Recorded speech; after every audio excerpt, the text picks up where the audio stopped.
네, 업종 대표주의 숨은 힌트라고 주제를 꼽아주셨는데 어제 뭐 철강주 움직였고 금호석유 같은 경우에는 뭐 개별적인 이슈가 있기는 했지만 전체적으로 시장 분위기가 나쁘지는 않았던 것 그러니까 같거든요. 어제를 기점으로 우리도 이제 곧 대선이잖아요.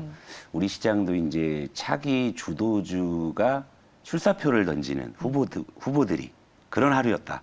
저는 이렇게 보고. 저는 주도주가 아직 딱히는 보이지 않는 것 그러니까 같아서. 이제 근데 후보군들이 이제 어제 슬슬 이제 색깔을 하나둘 드러내기 시작했다라는 거고, 여러분들도 아마 그거 많이 궁금하실 거고, 저도 분명히 여러분들께 이제 시장이 한번 깨지고 나서 이제 다시 올라올 때는 새로운 모습으로 올라온다라는 말씀을 많이 드렸었는데, 이제 지난 며칠 동안은 반등은 하지만 정말 진짜 이렇게 과도기적으로 뭐 물과 기름이 섞이는, 그러니까 도저히 어울리지 않는 친구들이 같이만 올라오는 모습이니까 뭔가 좀 어수선하고, 그죠?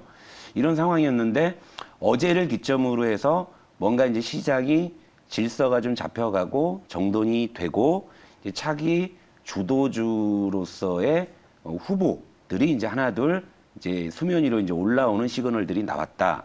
그리고 그 중에 이제 대표적으로 이제 삼성전자. 어제는 정말 삼성전자가 해줘야 되는 날이라고 말씀을 드렸는데 어제 결국에 삼성전자가 삼성전자 하니까 시장이 이렇게 되는 거예요. 그러니까 삼성전자가 그래서 우리 시장이 가지는 의미가 클 수밖에 없다라는 거죠. 근데 이제 한편으로 아쉬운 건 우리 시장에 그 삼성전자만한 이제 종목이 몇 개 더 있어야지만 그래야 이제 시장이 조금 더 탄탄해질 수 있다. 왜냐면 미국 시장 같은 경우에는 애플이 흔들려도 뭐 구글이 해주거나 이런 식의 작용들이 있는데 우리 시장은 삼성전자가 해주지 않으면은 조금 이제 핸디캡이 있다라는 점은 좀 아쉽긴 하지만 일단 시장은 새로운 국면으로 이제 들어설 수 있다. 이 말씀을 드릴게요. 우리 차트 한번 코스피부터 먼저 점검하고, 일단 뭐 차티스트들은 이게 자꾸 이제 음봉이라는 쪽에 대해서 이런 어떤 흐름을 좀 폄하하거나 좀 그런 시각들이 있을 수 있습니다. 기술적으로만 분석하는 사람들은. 그런데 저는 이제 반등의 강도보다는 반등의 그 추세를 더 중요하게 보고 있는 관점에서 보면 어쨌건 레벨을 올려주고 있다라는 거죠. 그러니까 코스피가 일단 음봉이지만 어제는 1월 급락을 딛고서 2월 종가 기준으로는 최고치를 기록한 날이에요. 그리고 이제 그런 과정에서 업종의 이제 대표주들이 상당히 좋은 흐름을 보이면서 시장의 어떤 분위기를 좀 살려주고 있는 그런 모습인데, 자, 이렇죠. 아직까지는 기술적 반등이다, 추세 전환이다, 뭐 갑론을박이 있을 수 있는데, 요건 기술적으로 보면 좀 간단합니다. 지금 여기 21선이에요. 21선이 이제 아래쪽으로 좀 향하고 있는데, 요 중에 21선이 지금 어디에 있냐면 2800에 있는 거예요. 2800. 그러니까 기술적으로 보면 2800에 도달해서 요 21선을 딱 만나는 순간부터 이제 추세 전환의 이제 분기점이다. 요렇게 볼 수 있는 거예요. 기술적으로 본다면. 그런데 제 시각은 이미 저는 그 방향으로 가고 있다고 봐요. 저는 기술적 반등은 이미 지났고 이제는 이제 추세 전환으로 가는 과정이라고 저는 봅니다. 그래서 저는 제가 뭐 그렇게 예측을 하는 스타일은 아니지만 요 작용은 저는 충분히 날 수 있는 그런 과정이다. 다만 이제 속도가 문제다. 그러니까 빨리 갈 것이냐, 아니면 이제 지금처럼 조금 더 올랐으면 하는데 조금 이런 식의 좀 다소 좀 이렇게 느린 어떤 좀 그런 패턴으로 가느냐, 그런 차이가 있을 뿐이지. 저는 이미 이제 시장은 추세를 돌리는 그런 어떤 구간에 접어들었다. 저는 이렇게 좀 판단을 해요. 일단은 뭐 이런 상황에서 어제 시장은 상당히 의미 있는 시그널들을 많이 보여줬는데, 그러니까 업종 대표주들의 어떤 모습들이 굉장히 두드러졌어요. 하나씩 좀 뜯어볼게요. 일단은 삼성전자를 봐야죠. 삼성전자. 삼성전자가 드디어 이제 어제 하루 해줬는데, 최근 이틀 연속으로 이제 기관 외국인 동반 매수가 유입이 됐습니다만, 최근에 상당히 힘든 이 국면을 어제 기관 외국인들이 좀 더 많이 샀고, 어제 시장 수급을 보더라도 좀 주도적으로 좀 기관 외국인들이 좀 전환하는 식으로 외국인 2,300억을 샀고 기관이 2,000억을 샀거든요. 동반 매수를 했는데 그중에 대부분이 또 업종 대표주 쪽으로 들어갔다는 점도 여러분들 좀 체크하시면 좋을 것 같고, 자, 삼성전자가 여기 열쇠를 잡고 있어요. 삼성전자도 역시 요만큼을 더 해주느냐, 여기에 따라서 우리 코스피도 2,800을 회복하고 이제 추세를 돌려나가서 잃어버린 부분들을 또 이제 만회하러 나가느냐, 요 열쇠. 그러니까 삼성전자가 지금 어제 하루만 해줘서는 안 됩니다. 더 해줘야 돼요. 더 해줘야 되는데, 또 좀 긍정적인 건 간밤에 뉴욕 증시에서 또 이제 반도체주들이 아주 좀 좋은 흐름을 보였다라는 거, 필라델피아 반도체 지수도 좋은 흐름을 보였다는 거, 이런 점에서 본다면 기대를 해볼 만하다 이렇게 말씀을 드리겠고 그리고 이제 다른 업종으로 하나 가봐야죠. 그러니까 전체적으로 시장의 대장주인 삼성전자가 움직이니까 이제는 이런 거죠. 각 지역의 맹주들이 이제 자기의 존재감을 드러냅니다. 자, 포스코. 포스코 같은 경우도 얘도 좀 억울할 수 있는 녀석이에요. 왜냐하면 이거 좀 길게 봐야 되겠죠. 장기 추세도 좀 봐야 되니까. 자, 요렇게 하락한 녀석이죠. 그러니까 이 녀석은 사실 이제 작년에 사상 최대 실적을 냈음에도 불구하고 뭐 두 가지 논리죠. 일단 작년에는 철저하게 이제 성장주 위주로 이제 수급이 들어갔기 때문에 이런 이제 포스코도 대표적인 가치주잖아요. 이런 쪽에는 수급을 안 넣어줬는데 이제는 좀 이제 그런 쪽을 극복해내면서 이제 올라오는 모습인데 어제 장중에 5% 급등을 했고 여기도 이제 외국인 기관의 동반 매수가 좀 유입이 이제 됐다라는 거고 또 이제 포스코 같은 경우에 또 얼마 전에 또 이제 물적 분할 이슈로 또 한 번 더 홍역을 또 치렀는데 그런 걸 극복하면서까지 올라왔다라는 게 이제 의미가 있다라는 거죠. 그러니까 시장 전체적으로는 이제 개별 이슈로 봤을 때는 뭐 그런 부분들도 있기는 한데 근데 전체 시장의 프레임 자체가 이제 가치주 쪽을 좀 갈 수도 있고 또 인플레이션을 이제는 좀 시장에서 좀 어느 정도 인정하는 분위기니까 네. 이런 쪽으로 수급이 들어온다. 그러니까 제가 말씀드리잖아요. 성장주냐 가치주냐라고 했을 때 저는 이러이러한 논리로 가치주 쪽을 보는데 대표적인 제목은 역시 인플레이션이다. 근데 그런 논리가 이제 조금씩 작동을 하는 그런 분위기다 볼 수 있고 그리고 이제 조선주도 한번 봐야죠.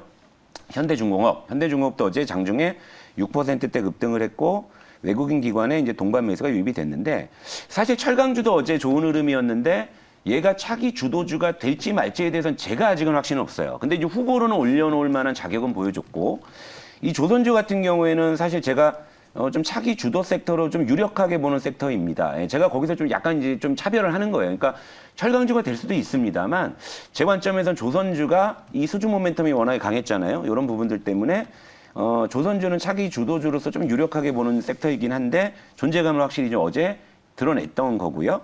그리고 이제 또 하나 보자면 롯데케미칼도 보죠. 왜 롯데케미칼을 보냐? 얘가 화학주 대장이냐? 전 그렇게 봐요. 왜냐? 화학 업종에 LG화학도 있고 에너지 솔루션도 있고 뭐 SK이노베이션, 뭐 S오일, 뭐 내노라 하는 종목들 다 있는데 전통적인 화학주만 똑 떼놓고 보게 되면 롯데케미칼이 실질적인 대장주란 말이에요. 그래서 롯데케미칼을 제가 보는 거예요. 롯데케미칼 같은 경우도 어제 장중에 5%대 급등을 하고 외국 기관의 이제 동반 매수가 이제 유입이 됐어요. 유입이 됐는데 역시 이제 이 화학주 전통적인 화학주도 이 가치주로서의 그리고 이제 LG 에너지 솔루션이 떨어져 나간 LG 화학 뭐 제가 사실 뭐 LG 화학이나 LG 에너지 솔루션에 대해서는 별로 그렇게 관심은 없습니다만 그래도 굳이 이제 제가 LG 화학은 좀 말씀드릴 것이 있는 게 왜냐면 LG 화학에 많이 물려 계신 시청자분들 계실 테니까 여전히 뭐 어쩌지 못하실 텐데 LG화학도 이제 잠깐 볼게요. 시간 난 김에. 오늘 시간이 좀 많아가지고.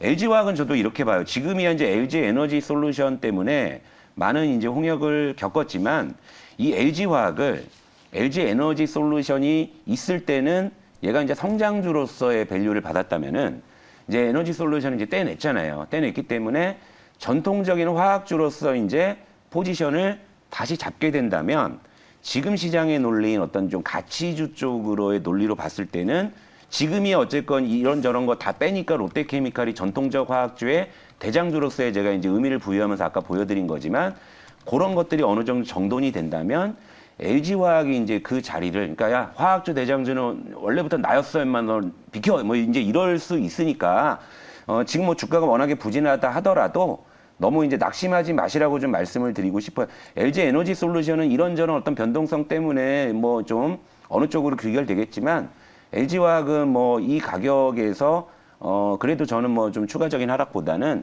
좀 그런 쪽으로 포지션이 다시 이제 자리매김 되면서 어느 정도 이제 좀 밸류에이션이 좀 재조정되는 그런 과정들이 좀 있을 거라고 봅니다. 그러니까 너무 LG화학 가지신 분들은 너무 좀 낙담하지 마시고 왜냐하면 요즘도 LG화학 상담 시청이 많이 들어오니까 네. 제가 방송에서 한 번 정도 말씀드리면 좀 도움이 되지 싶어서요. 자, 그리고 계속 갈게요. 그리고 이제 어제 화장품주의 대표주인 아모레퍼시픽. 제가 어제는 제가 이제 코리아나 종목을 말씀을 드리면서 아모레퍼시픽, 그러니까 시장 전체는 삼성전자가 해줘야 되는데 화장품주는 아모레퍼시픽이 해줘야지만 전체적으로 지금 위드 코로나에서 철저하게 소외받았던 화장품 섹터가 아마 울분을 토할 것이다라고 했는데 어제 보여줬죠. 어제 보여줬다는 건 아모레퍼시픽이 어제 실적 발표가 나왔는데 실적이 상당히 큰 폭으로 개선이 됐습니다. 전년 동기 대비해서 영업이익이 무려 6%가 증가를 했어요. 그래서 어제 장중에 4%대 상승을 한 거예요. 그러니까 수급도 이제 외국인까지 이제 가세해주면은 이제 촉발이 되겠죠. 6일 연속으로 좀 기관 매수가 나타났다라는 거죠. 그러니까 지금 시장에 근데 제가 이렇게 보여드린 이 업종 대표주들의 공통점이 뭔가요? 그동안 시장에서 철저하게 소외된 업종들이죠. 그렇죠. 예, 이거예요. 이거. 그러니까 제가 보는 게 바로 이겁니다. 그러니까 시장이 한번 무너지고 다시 올라올 때는 새로운 모습으로 나타날 것인데, 근데 어제 보니까 그동안 시장에서 철저하게 성장주에 밀려서 소외됐던 이른바 좀 가치 이 녀석들이 다 경기 민감주잖아요. 근데 낙폭이 그동안 워낙 네. 과대했었기 때문에 네. 지금 이렇게 좀 시장 분위기상 네. 기술적인 반등을 세게 네. 할 수도 있는 건 없어요. 기술적 반등을 세게 한다라는 건 성장주 말씀이신가요? 아니요. 뭐 오늘 말씀하신 이런 업종 종목들은 대표주들 얘들은 장기 너무 많이 빠졌으니까 한번 보시죠. 네, 이런 낙폭이 애들은 워낙 컸었으니까 지금쯤은 한번 기술적 반등을 좀 세게 할 뭐 타이밍이다, 구간이다, 뭐 이런 성격으로 오르는 부분은 없는지 제가 궁금해서 여쭤보는 거예요. 요 차트 한번 보여드릴게요. 네. 그러니까 기술적 반등이라는 거는요. 네. 이런 장기 하락에 대해서 기술적 반등은 아니죠. 이런 것들은 장기 하락이기 때문에 이런 건 이제 추세를 돌리냐의 어떤 그런 시각에서 봐야 되고, 우리 이제 창진 아나운서님께서 말씀하신 기술적 반등이라는 이런 놈이 위메이드죠. 지금 요건 기술적 반등이라고 좀 보는 거죠. 근데 지금 시장에서 제가 그렇다고 성장주는 안 됩니다, 가치주가 무조건 됩니다라고 말씀을 안 드리는 게 어쨌건 지금 두 가지 모습을 보여주고 있잖아요. 그러니까 여기서 쉽게 말하면 짜장면이냐 짬뽕이냐 놓고 봤을 때 전 짜장면이 먹고 싶은 거고 짬뽕을 드시고 싶으신 분들은 짬뽕을 드시면 되는 거예요. 근데 이 퍼스트 클래스에서 저는 뭐 가치주가 짜장면이라면 전 좀 짜장면 쪽이 조금 더 맛있어 보인다라고 그렇게 말씀을, 그러니까 이 집은 좀 짜장면을 잘합니다. 이런 시각인 거예요. 그래서 제가 지금 여전히 뭐 성장주도 시장에서 반등을 하고 있는데 어느 정도 이제 시점에서는 뭔가 시장은 둘 중에 하나를 선택을 할 거란 말이에요. 그런 관점에서 본다면 시장이 한번 무너지고 올라올 때는 새로운 모습이라고 봤을 때는 이제 이 녀석보단 제가 이제 아까 보여드린 이제 그런 쪽에서 조금 더 무게를 싣고 있다, 이렇게 보시면 되고, 그리고 이제 제가 보여드린 종목들은 그동안 장기 소외된 종목들이고, 제가 이제 1월달 급락 이후에 시장에 이제 반등을 노리면서 이제 여러분들께 소개해드렸던 종목들이 다 이제 이런 그 카테고리 안에 있잖아요. 자, 삼성전자가 움직이고 AP 시스템 이런 궁합이 되고, 현대중공업이 또 어제 보여줬는데 이제 하이로코리아로 이제 갈 수 있는 거고, 그리고 이제 어제 아모레퍼시픽이 보여줬기 때문에 어제 말씀드린 코리아나 이제 이런 것들이 지금 제가 그리는 어떤 좀 앞으로 시장 방향에 일단 톱니는 물렸습니다. 톱니는 물렸어요. 이제 톱니가 이제 윤활유가 이제 잘 이렇게 이제 뿌려지면서 이제 굴러가기만 하면은 이제 그 그림이 이제 완성이 되는 거니까, 제가 최근에 여러분들께 그 말씀드린 종목들 잘 이제 지켜보시면은 좋을 것 같고요. 네. 그리고 하나 또 말해야 될 게 있어요. 현대차.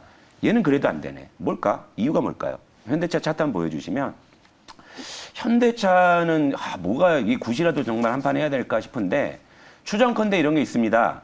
얼마 전에 그 현대 엔지니어링 상장이 좀 무산되면서 좀 현대차 그룹의 지배구조 이제 개편이 조금 이제 난항을 겪지 않느냐라는 게 알게 모르게 좀 현대차에 좀 반영이 되지 않느냐, 이런 정도의 추정은 해요. 이런 정도의 추정은 하는데, 현대차가 유독 좀 약한 거에 대해서는 조금 시장이 저도 좀 의아하긴 한데, 현대차처럼 좀 아직은 좀 시간이 필요한 종목들도 있을 수 있다, 이런 정도로 말씀을 드리고, 아까 이제 말씀드린 철강, 화학, 조선, 화장품 이쪽의 그 대장주들이 어제 확실하게 차기 주도주로서 내가 후보가 될 수 있다라는 어떤 그런 액션을 보여줬기 때문에 네. 이들 쪽에 대해서 좀 관심을 가져보시면 좋을 것 같아요. 알겠습니다.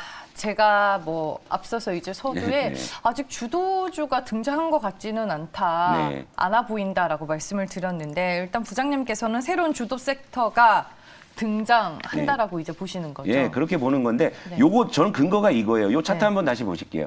어제 시장도 인플레이션 논리가 이제 작동이 돼요. 어떻게 작동이 되냐면, 어제 포스코가 올라간 것도 이 논리입니다. 어제 니켈 가격 올라가, 이거 일봉으로 보면 티 안 나죠?